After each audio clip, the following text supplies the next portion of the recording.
Right, in this video we're going to show you how we transport our bikes on a daily basis wherever we go. Yeah, and all the sorts of kit we take with us when we go riding, the stuff we leave in our cars. Pretty useful stuff for you guys. Okay, so this is the sort of setup I run. I've got an estate car and I've just got a boot liner in the back so I can chuck the bike straight in. Just need to take the front wheel off to do that. And pretty much I keep one of these big sort of heavy duty carrier bags in the back with some riding clothes and spares in it. Always take a pump with me. Carpet tiles are really good for getting changed on in the car park so you don't get your feet all dirty. And I always keep one of these big sort of trunk organisers. In here I've got various things like bike cleaner and spare inner tubes, helmets, cable ties of course, all that sort of stuff. Chuck the whole lot in, ready to go whenever. So my bikes are always extra large, so they're pretty long, but I figured this out, so I've got a real neat way of just chucking it into the back of the car. Bike goes in with just the front wheel off, goes in sideways. It just sits in just perfect with all my bike kit around it. Bag goes in the side, carpet tile just goes over the bike just to protect the paintwork from the wheel.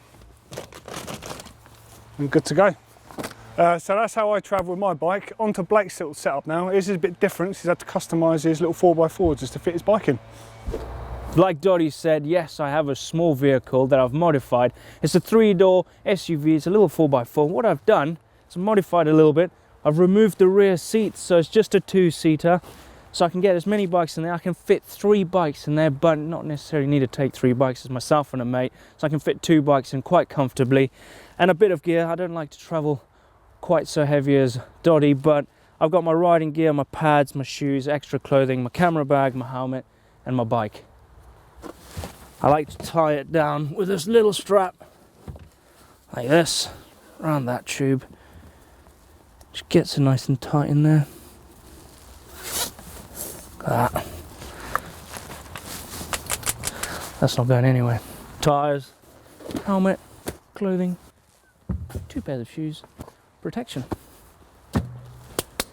Packed. So just like Doddy, I do like to put my bike in the back of the car more often than not. I've got a boot liner just to protect the car. I've also got this tarpaulin, so it's dead cheap. It's really good for just chucking between bikes if I'm carrying more than one, or even covering the bikes if I'm leaving the car parked somewhere. Obviously riding kit, my shoes get chucked in the back. I do like to surf as well, and I've got a couple of accessories from that work really well just for riding bikes. This is like a sort of toweling robe, but it's got a hood. It's really long, so if you're getting changed in the car park, you don't have to show all your bits. Also, there's a changing mat, so I'll stand in that, get out of all my wet, muddy kit, then you can just pull those drawstrings, and it turns into a bit of a bag, stops everything from getting the back of your car muddy.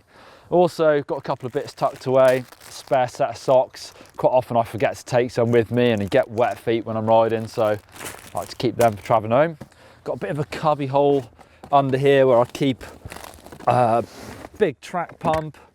Also got spare tubes, things like that, tucked away down there. I also keep a first aid kit in the back of my car. You never know when you can need that. My riding kit. And then let's have a look at my bike on the roof. So I also permanently have this roof rack on my car. I've got space for 2 bikes up here.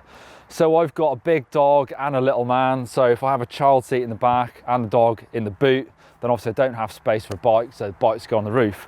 Also, if I'm riding locally, sort of 15-20 minutes away from home, I'll just chuck the bike on the roof. It's easier to not take the front wheel off and chuck the bike in, just plonk it on the top of the car. Obviously that saves the back of my car getting muddy, but it does mean that the roof will get a bit muddy if your bike's really dirty after a ride. I will say it does drop your sort of fuel economy, probably 3 to 5 mpgs, but it is much easier than chucking it in the boot. It's worth bearing in mind that not all bikes will fit on a roof rack like this. Some have their shocks and their suspension linkages down here. Having said that, there are different types of roof rack available that maybe you take your front wheel out and then mount it to the axle. They look really secure, but actually this is really secure as well. Once that's tightened down, the bikes really don't move around at all. And you can also lock it to there if I want to leave the bike on top of the car. So that's how we like to pack our bikes. I guess there are different options in the car, on the back of the car, anywhere really. I think it's probably easier to have a bigger car as well, so you can chuck all your stuff in there. I've definitely got a bit of kit that stays in there permanently, like my pump and some tools and spare clothes and things. Yeah, talking about that, can I borrow your pump? No. If you want to see some more videos from JMN, click over here for MTB life hacks. Yeah, and if you want to see how far we can push a fat bike, click just down here.